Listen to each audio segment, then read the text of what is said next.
নমস্কাৰ ডিডি অসমৰ সমূহ দৰ্শকক অধ্যাত্ম মুক্তাৱলীৰ আন এটি খণ্ডলৈ স্বাগতম জনাইছো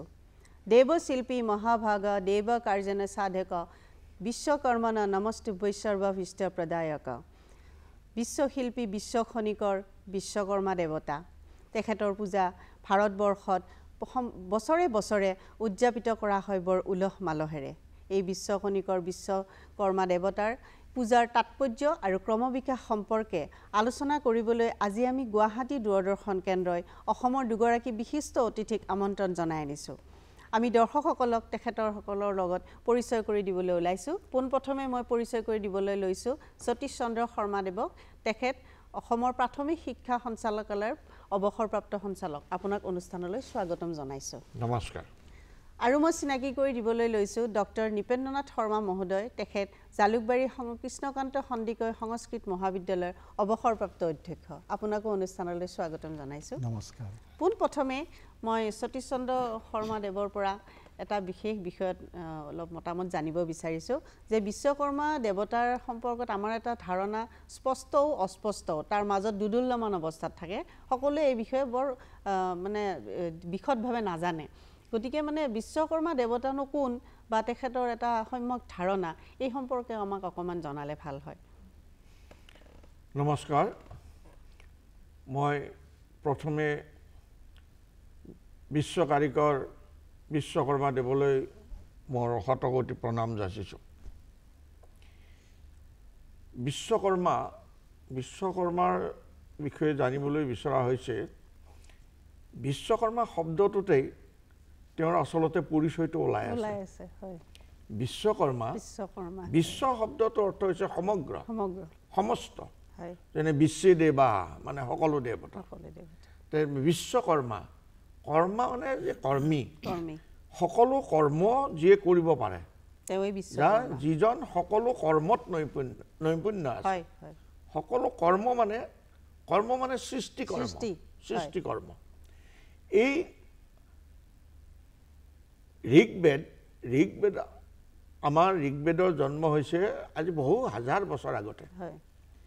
সেই ঋগ্বেদতে বিশ্বকৰ্মাৰ উল্লেখ পোৱা যায় ঋগ্বেদৰ দশম মণ্ডলৰ ৮১ আৰু ৮২ এই সূক্ত দুটাত বিশ্বকৰ্মাৰ নাম উল্লেখ কৰা আছে তাৰ মানে বিশ্বকৰ্মাৰ পৰিচয়টো কিমান পুৰণা সেই বিশ্বকৰ্মাক কোৱা হৈছে যে তেওঁ প্ৰথমে আমাৰ ঋগ্বেদৰ যুগৰ পৰাই স্থপতি বিদ্যাৰ প্ৰচলনটো হৈছিল আৰু এই স্থপতি বিদ্যা কাৰিকৰী বিদ্যা ইয়াৰ প্ৰতিষ্ঠাপক হ'ল বিশ্বকৰ্মা এই বিশ্বকৰ্মাই সকলো নিৰ্মাণ কাৰ্যৰ বিষয়ক সকলোবিলাক মানে তাৰ নীতি তাৰ এইবিলাক তেওঁ সৃষ্টি কৰিছে সেইমতে তৈয়াৰ কৰা হৈছে এইকাৰণে বিশ্ব ব্ৰহ্মাণ্ডখনৰ সৃষ্টি কাৰ্য এই বিশ্বকৰ্মাৰ হাততেই বুলি কোৱা হৈছে পুৰাণে কৈছে অন্যান্য পুৰাণসমূহে কৈছে যে বিশ্বকৰ্মাই কি কৰিছে তেওঁৰ শিল্প নৈপুণ্যৰ শিল্প প্ৰতিভাৰ যিটো এইটো বিশ্ব ব্ৰহ্মাণ্ড তৈয়াৰ কৰাৰ উপৰিও তেওঁ মই দানৱে লংকাৰ নগৰ নিৰ্মাণ কৰাইছিল বিশ্বকৰ্মাৰ দ্বাৰা সোণৰ লংকাখন তৈয়াৰ কৰিছিল এই বিশ্বকৰ্মাই তৈয়াৰ কৰিছিল শ্ৰীকৃষ্ণই দ্বাৰকা নগৰখন তৈয়াৰ কৰিছিল বিশ্বকৰ্মাৰ হতুৱাই ইন্দ্ৰপ্ৰস্থ নগৰ তৈয়াৰ কৰিছিল এই পাণ্ডৱৰ এই বিশ্বকৰ্মাই এনেকে বিশ্বকৰ্মাই কি কৰা নাই এই সকলোবিলাক শিল্প কাৰ্য সকলোবিলাক মানে স্থপতি বিদ্যা এই কাৰিকৰী বিদ্যাটোৰ লগত বিশ্বকৰ্মা জড়িত সেইকাৰণে তেওঁক দেৱশিল্পী বোলা হৈছে বিশ্বকৰ্মা মহাভাগ দেৱশিল্পী মহাবল বিশ্বকৃত বিশ্বকৰ্মাচ বাসনা মানদণ্ড ধৃক এই বুলি কোৱা হৈছে গতিকে বিশ্বকৰ্মা হ'ল তেওঁৰ সমগ্ৰ কৰ্মৰ এই তেওঁৰ দায়িত্ব তেওঁৰ ওচৰতে আছিল আৰু এই বিশ্বকৰ্মা তেওঁৰ পিতৃৰ নাম আছিল প্ৰভাস বসু আমাৰ ৮জন বসু আছে অষ্টবসু এই অষ্টবসুৰ কোনোবাই একেবাৰে অষ্টমজন প্ৰভাস বুলি কয় আৰু কোনোবাই পঞ্চহস্ততে ৰাখে নামটো যি নহওক এই অষ্টম বসু প্ৰভাস বসুৰ পুত্ৰ হ'ল বিশ্বকৰ্মা আৰু তেওঁৰ মাকৰ নাম আছিল আংগিৰচী বিষ্ণু পুৰাণে আকৌ কৈছে যে নহয় আংগিৰচী নহয় তেওঁৰ মাকৰ নাম মাক হ'ল বৃহস্পতি দেৱগুৰু বৃহস্পতিৰ ভনীয়েক যোগসিদ্ধা যোগসিদ্ধাকহে বৃহস্পতিৰ মাক বুলি কোৱা হয় পুৰাণ ভেদে আকৌ অলপমান বেলেগ বেলেগ আছে যি নহওক মুঠতে বসু প্ৰভাস বসুৰ পুত্ৰ হ'ল বিশ্বকৰ্মা আৰু যোগসিদ্ধা বা হেৰিৰ পুত্ৰ আংগিৰচীৰ পুত্ৰ হ'ল বিশ্বকৰ্মা এই বিশ্বকৰ্মাৰ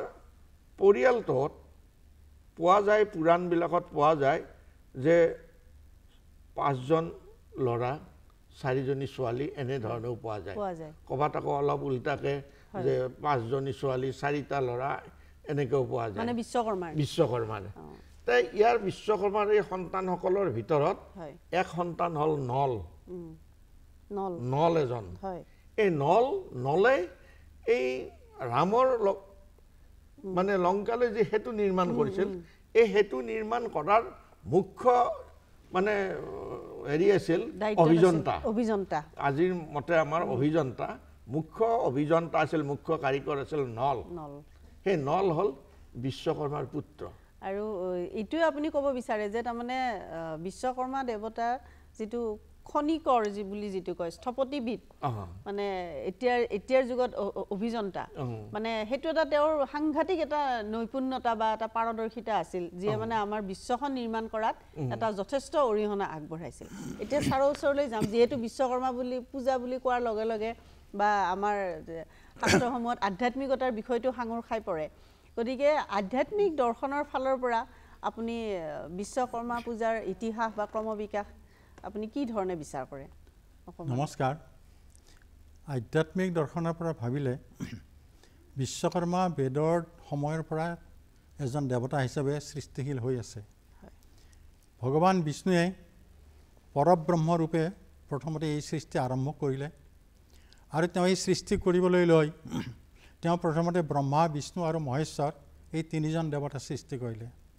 ব্ৰহ্মাক সৃষ্টিৰ দায়িত্ব দিলে বিষ্ণুক পালনৰ দায়িত্ব দিলে আৰু শিৱক সংহাৰৰ দায়িত্ব দিলে তেতিয়া ব্ৰহ্মাই এই বিশ্বকৰ্মাৰ সহায়ত এই বিশ্ব সংহাৰ সৃষ্টি কৰিবলৈ আৰম্ভ কৰিলে তেতিয়া তেওঁলোকে ভাবিলে যে আমি সৃষ্টিটো কেনেকৈ কৰিম সৃষ্টি কৰিলে সৃষ্টিটো ক'ৰবাত থ'বলৈ ঠাই লাগিব সেই ঠাইখিনি আমি ক'ত পাম এই কথাটো যজুৰ্বেদত কৈছে যে তস্মাৎ বা তস্মাৎ বা আকাশः সম্ভূতः আকাশাদ বায়ুৰগ্নিঃ অগ্নিৰাপঃ অদ্ভঃ পৃথিৱী অৰ্থাৎ প্ৰথমতে আকাশ এখন সৃষ্টি কৰিলে যে আকাশত তেওঁ সৃষ্টি কৰা এই বস্তুবিলাক থ'ব চন্দ্ৰ সূৰ্য আকাশৰ ইমানবোৰ তৰা গ্ৰহ নক্ষত্ৰ থোৱাৰ কাৰণে ঠাই এটাতো লাগিব প্ৰথমতে সৃষ্টি কৰিলে আকাশখন আকাশাদ বায়ু আকাশ সৃষ্টি কৰি তাৰপিছত সৃষ্টি কৰিলে 2 নম্বৰতে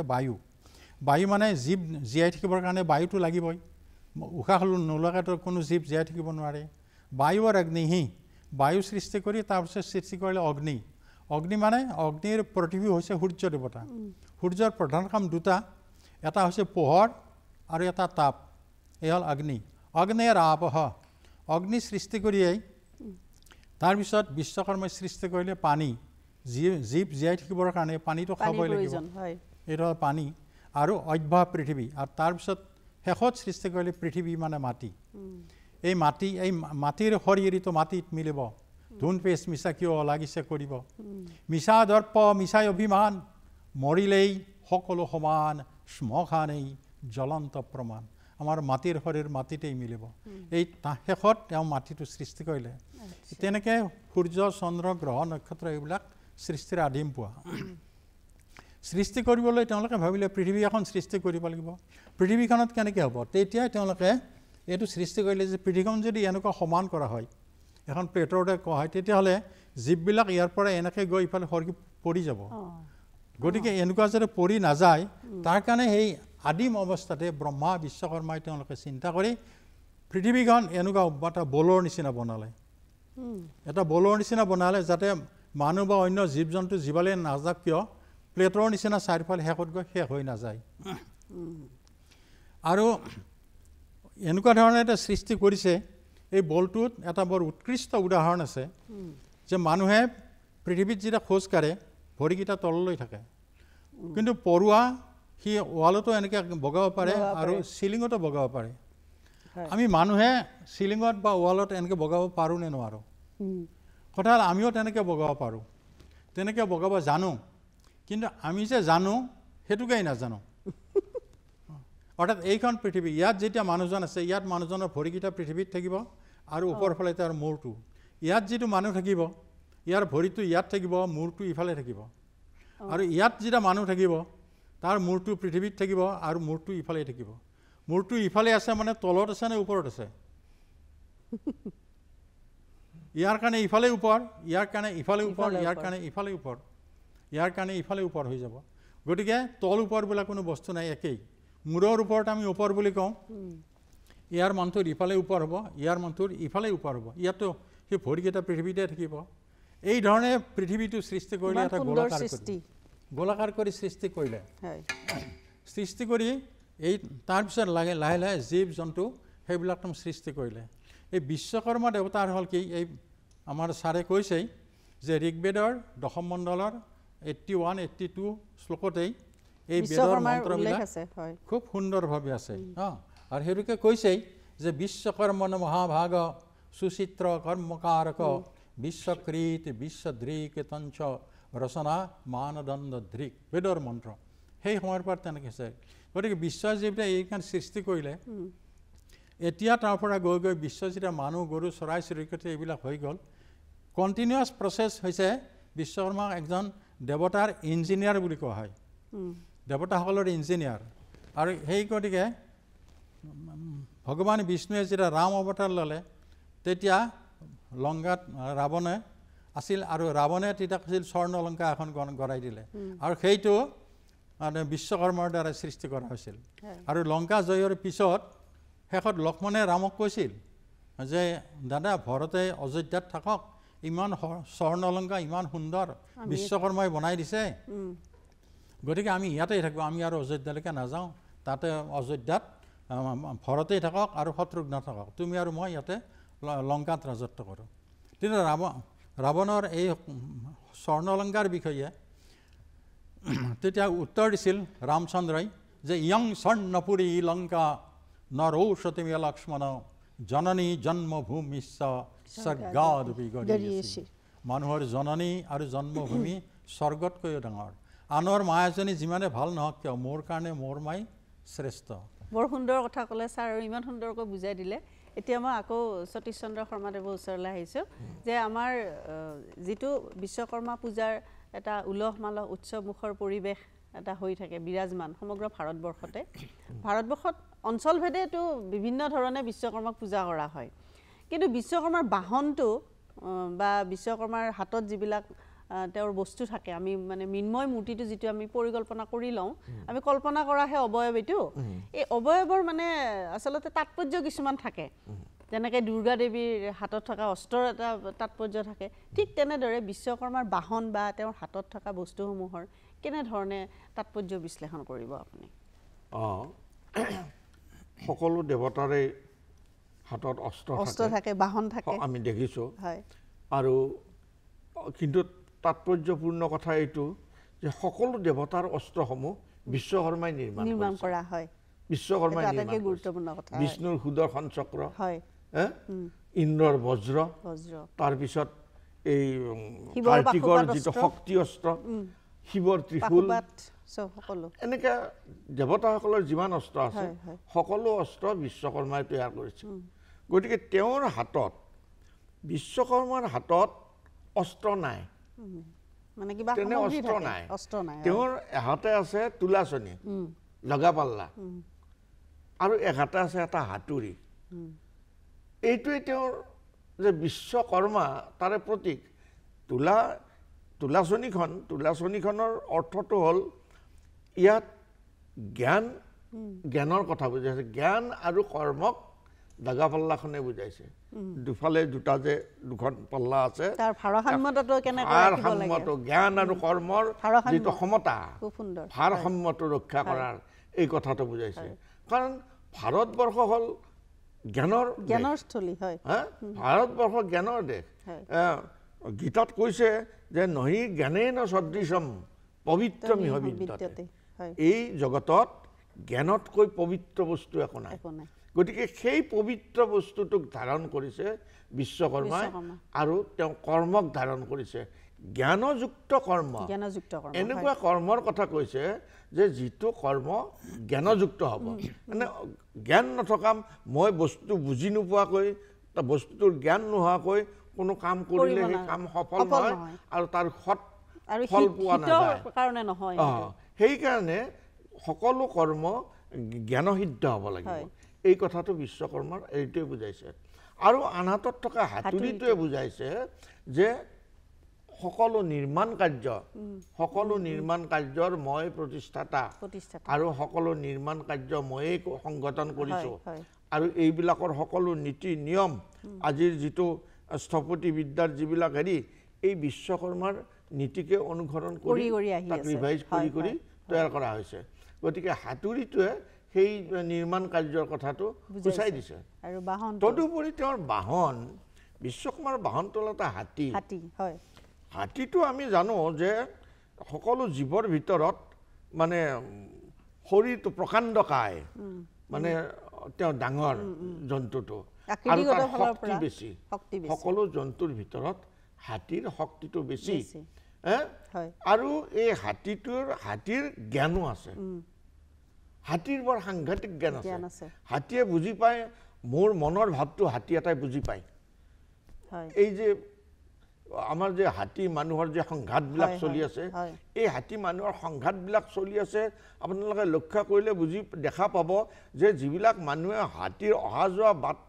বন্ধ কৰিছে যিবিলাক মানুহে হাতীৰ অপকাৰজনক কৰ্ম কৰিছে সেইবিলাক মানুহকে হাতীয়ে অপকাৰ কৰিছে আৰু ইমান জ্ঞানী যে হাতী আমাৰ যিবিলাকে হাতী পালন কৰে হাতী পালন কৰা গৰাকীবিলাকক হাতীয়ে কেনেকৈ সন্মান কৰে এইটো আপোনালোকে হয়তো দেখিব পায় সেইটোৱে সূচাইছে চাগে বিশ্বকৰ্মাক যে তেওঁৰ বাহনটোৱে জ্ঞানৰ কথা শক্তিৰ কথা আৰু এইটো বুজাইছে যে ই সকলো বস্তুকে মানে যিকোনো তেওঁৰ মানত দাঙিব নোৱাৰা কোনো বস্তু নাই মানে শক্তি অপৰিসীম শক্তি এই কথাটোকে তিনিটা কথাই বুজাইছে এতিয়া মই আকৌ ছাৰৰ ওচৰলৈ আহিছোঁ এতিয়া ভাৰতবৰ্ষৰ অঞ্চলভেদে যিটো বিশ্বকৰ্মা পূজা হয় আমি ছাৰৰ লগত বাহনৰ কথা পাতিলোঁ আৰু হাতত লোৱা সামগ্ৰীৰ কথা পাতিলোঁ এতিয়া অঞ্চলভেদে বিশ্বকৰ্মা দেৱতাৰ মানে মৃন্ময় মূৰ্তিটো বেলেগ বেলেগ হোৱাটো আপুনি পৰিলক্ষিত হৈছে চাগে আপোনাৰ এইটো অঞ্চলভেদে কিয় এনেকুৱা হয় বা কোন কোন ঠাইত কেনেকুৱা ধৰণে বিশ্বকৰ্মা পূজাটো হয় অকণমান আপোনাক ক'ব নেকি বিশ্বকৰ্মা আচলতে এইটো হাতীৰ ওপৰত বহি থকা এজন দেৱতাই আৰু তেনেকৈ 4 হাত 2 হাত তেনেকুৱা ধৰণে তেওঁৰ এইটো আছে আৰু এখেতে কৈ গৈছে সম্পূৰ্ণ বিৱৰণ এটা বিশ্বকৰ্মাৰ আচলতে দুটা ফটো বা দুটা মূৰ্তি দেখা যায় এটা মূৰ্তিত তেওঁৰ দাড়ি আছে আৰু আনটো মূৰ্তিত দাড়ি নাই আৰু অসমত সাধাৰণতে যিটো বিশ্বকৰ্মা পূজা কৰা হয় তাত দাড়ি নথকাজনকে পূজা কৰা হয় অলপ যুৱ যিজন আৰু যুৱ সেইটো কৰি দিয়ে আৰু দাক্ষিণাত্যৰবিলাকত তেওঁলোকে দাড়ি থকাটো কৰে আৰু এই দাড়ি থকা আৰু নথকাৰ এটা মানে বৈদিক খুব সুন্দৰ ব্যৱস্থা আছে যে দেৱতাবিলাকৰ বয়স কিমান দেৱতাবিলাকৰ বয়স আজিৰ দিনত ৰামায়ণ মহাভাৰত বা বেদৰ সময়ৰ পৰা ধৰিলে কিমান হাজাৰ বছৰ হৈ গৈছে বিষ্ণু লক্ষ্মী শিৱ দুৰ্গা কালী সৰস্বতী গতিকে সেইবিলাক দেৱতাৰ বয়স আজিলৈকে দেখোন কিবা হাজাৰ বছৰ হৈ গৈছে গতিকে তেওঁলোকৰ বুঢ়া বা বুঢ়ী হৈ লুথুপথুপীয়া হ'ব লাগিছিল গতিকে সেই বয়সটো কিয় তেওঁলোকৰ বঢ়া নাই গতিকে তাৰ অৰ্থটো এইটোকে কৈছে যে ৰামায়ণৰ 45 নম্বৰ অধ্যায়ত কৈছিল অৰণ্যকাণ্ডত যে মম ভট্ট মহাতেজা বয়সা পঞ্চবিংশকঃ অষ্টাদশ হি বৰ্ষাণি মম জন্মানি গণ্যতে অৰ্থাৎ দেৱতাবিলাকৰ বয়স ৰাম সেই সময়ত 25 বছৰে আছিল অৰণ্যত যাওঁতে আৰু সীতা আছিল অষ্টাদশ মানে 18 বছৰীয়া আৰু স্বৰ্গৰ যিমানবিলাক দেৱ দেৱতা আছে সেই দেৱ দেৱতাবিলাকৰ দেৱতাবিলাকৰ বয়স সদায় 30 এভাৰ 30 চৈধ্যস্ত বেদাং ত্ৰিদশান যংস্ত পিতৃ নপাৰিত সমংস্ত বন্ধুন বেজেস্ত সদ্বৰ্গম অৰংস্ত নীতৌ সমূল ঘাতাং নবধীদৰিংস ভট্টিকাব্য অৰ্থাৎ দেৱতাবিলাকৰ বয়স সদায় 30 বছৰ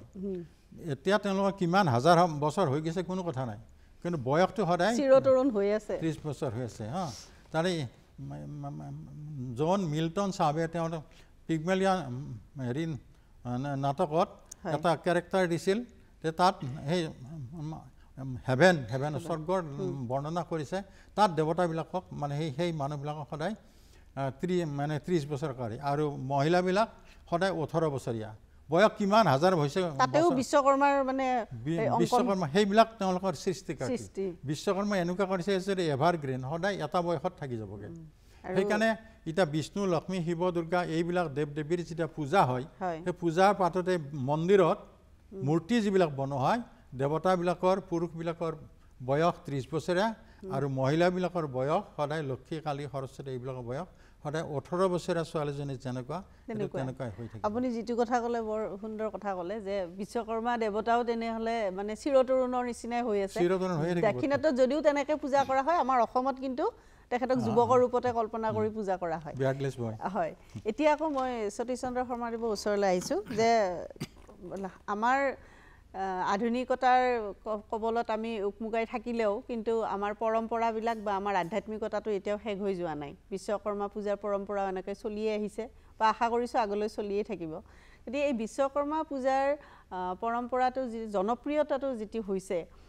বা নৱপ্ৰজন্মই এটা যুক্তিযুক্ততা সহকাৰে এটা বিবেচনা কৰিবলৈ লৈছে যে এনেই বিশ্বকৰ্মা পূজা নকৰে মানে তেওঁলোকে আচলতে আজিকালি উৎসুক হৈ থাকে যে সকলো কথাৰে মানে এটা যুক্তি লাগে তেওঁলোকক অযুক্তিকৰভাৱে কোনো ধৰণৰ পূজা অৰ্চনা তেওঁলোকে কৰিবলৈ প্ৰস্তুত নহয় গতিকে তেওঁলোকে বাৰু কি ধৰণৰ যুক্তিযুক্ততা বিচাৰি পাইছে আৰু বা পাব বুলি আপুনি ভাবে পূজা কৰাৰ কাৰণে ভাল প্ৰশ্ন হয় মানে বিশ্বকৰ্মা পূজাটো এটা কথা সদায় মন কৰিবলগীয়া কথা বিশ্বকৰ্মা পূজা সদায় এটা সময়ত হয় এটা নিৰ্দিষ্ট দিনত হয় ইয়াৰ আন সকলোবিলাক পূজা তিথি অনুযায়ী হয় কিন্তু বিশ্বকৰ্মা পূজা এটা নিৰ্দিষ্ট দিনত হয় ভাদ্ৰ সংক্ৰান্তিত ভাদ মাহৰ সংক্ৰান্তিৰ দিনা বিশ্বকৰ্মা পূজা হয় ইংৰাজী মতে তেতিয়া তাৰিখটো কোনোবা বছৰ 17 ছেপ্টেম্বৰ আৰু কোনোবা বছৰ 18 ছেপ্টেম্বৰ পৰে অসমীয়া মাহটো 30 দিনীয়া 31 দিনীয়া হোৱাটোক মানে কেন্দ্ৰ কৰি কিন্তু এই এটা দিনতে হয় ভাদৰ মাহ এই ভাদৰ মাহত আমাৰ কি হয় এই আমাৰ সমাজত মানুহে খেতি প্ৰধান সমাজ আমাৰ কৃষি প্ৰধান এই কৃষি প্ৰধান সমাজত আমাৰ সকলোবিলাক মানুহে ভাদৰ মাহত সাধাৰণতে কৃষি কাৰ্য কৰি শেষ কৰি উঠে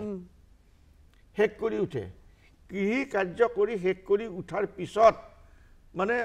আহিন পৰাৰ লগে লগে মানুহে কি কৰে ঘৰ দুৱাৰ মেৰামতি কৰা কিবা কৰা এনেকুৱা নিৰ্মাণ কাৰ্যত খেতিৰ যিবিলাক সা সঁজুলি আছে এইবিলাক পৰিষ্কাৰ কৰি থয় নিৰ্মাণ কাৰ্যত মানে মনোযোগ দিয়ে এই নিৰ্মাণ কাৰ্যটো আৰম্ভ কৰাৰ আগতে এই নিৰ্মাণৰ দেৱতা বিশ্বকৰ্মাৰ পূজাখন অনুষ্ঠিত হয় আৰু এই বিশ্বকৰ্মা পূজাৰ লগে লগে এটা কথা কি হয় আপোনালোকে লক্ষ্য কৰিছেনে য'ত সাধাৰণতে কাৰিকৰী প্ৰতিষ্ঠানবিলাক কাৰিকৰী দোকান পোহাৰ অনুষ্ঠান শিক্ষানুষ্ঠান আদি যন্ত্ৰপাতিৰ য'ত হেৰি আছে এইবিলাকতে বিশ্বকৰ্মা পূজাবিলাক হয় আৰু এইবিলাক হ'ল এটা ধৰক গাড়ীৰ গেৰেজ গোটেই বছৰটো গাড়ীৰ কাম কৰি থাকে তাৰ মানে পৰিষ্কাৰ কৰাৰ কাৰণে তাৰ সময় নাই এই বিশ্বকৰ্মা পূজাখনকে আলম কৰি লৈ এই বিশ্বকৰ্মা পূজাৰ দুদিনমান আগৰ পৰা গোটেই গেৰেজ টেৰেজ চফা কৰি তেনেকুৱা কাৰিকৰী প্ৰতিষ্ঠানবিলাক চাফ চিকুণ কৰি পেলাই এটা সুন্দৰ পৰিৱেশ কৰি গঢ়ি তোলে এইটো এটা প্ৰধান কাৰণ হৈ পৰে বুলি মই ভাবিছোঁ যে মানুহবিলাকে মানে বাধ্যতামূলকভাৱে চাফা কামটো কৰি তাৰ বাতাবৰণটো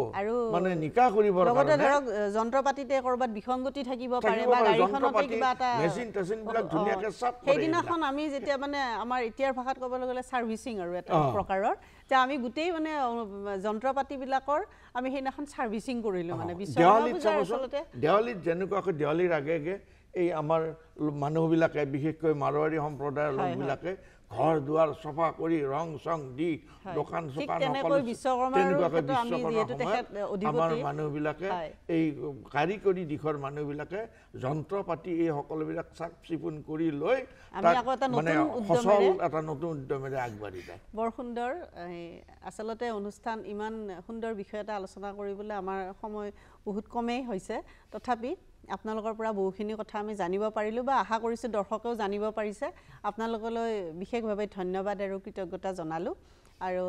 বিশ্বকৰ্মা দেৱতাৰ আশীৰ্বাদ সকলোৰে শিৰত বৰ্ষণ হওক আমাৰ বিশ্বখন ইমান সুন্দৰকৈ তেখেতে নিৰ্মাণ কৰিছিল ঠিক সেই ৰূপতে সদায় সজীৱ হৈ থাকক বিশ্বকৰ্মা দেৱতাৰ চৰণত আমি প্ৰণিপাত জনালোঁ আৰু অনুষ্ঠান ইমানতে সামৰিলোঁ ধন্যবাদ